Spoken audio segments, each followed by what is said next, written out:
guys. That is our look at sport. Thank you, Adam. All right, thank you so much, Adam. It is time to check in with this weather situation. We've had a great run, but there is a significant change making its way up the New South Wales coast. Details next.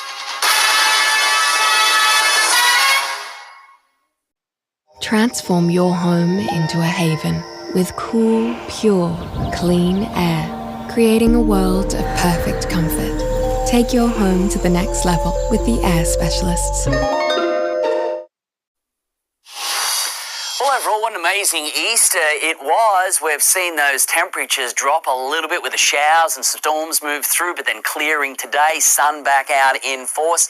It was quite a show with storm clusters galore right throughout southeast Queensland and northeastern New South Wales. That system, there it is. It's moved out to sea, but a low has formed, and that has been driving in some heavy showers there around Sydney, Central Coast, Newcastle region throughout today and into this evening. Now, that low is going to move on to the mid-north coast, already doing so tonight, then onto the Coffs Coast, and then by tomorrow evening it'll be reaching the northern rivers, and that is going to produce some onshore winds that will become really quite gusty, strong, and they're going to linger. So it's going to be a wet second half of the week. So showers also building for Brisbane, everywhere in between. We've got the wet weather on the way. The rest of the nation is soaking up the sunshine, the comfortable days. What's to note though is the cooler nights, typical for this time of the year, but the overnight period certainly beginning to chill down. So for us, went down to like 14, 15.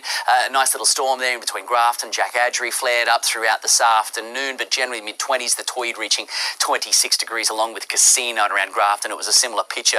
All fine tomorrow, but here come the winds. There it is. It's going to kick in. There it is late tomorrow afternoon, and then by tomorrow evening, the wind's really picking up, and then we're going to see the wet weather move in by tomorrow night. It's certainly going to become consistent. So you've got a great looking morning on the way, most of the afternoon, but there it is.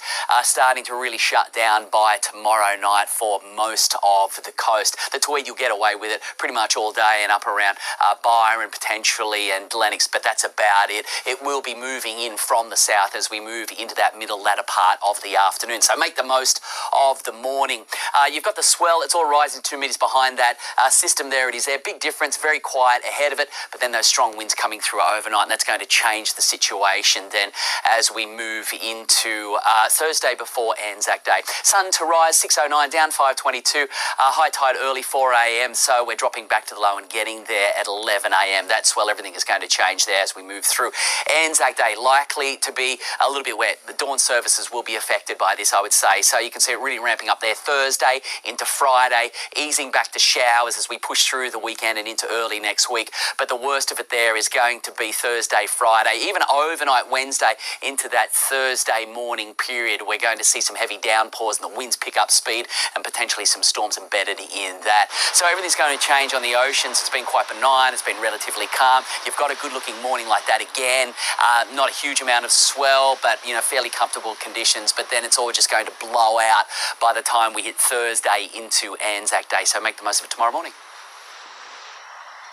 So most of the coast set to get wet in the coming days. Okay, thank you, Gav. That's our bulletin for this Tuesday. So from all of the team, good night. Good night.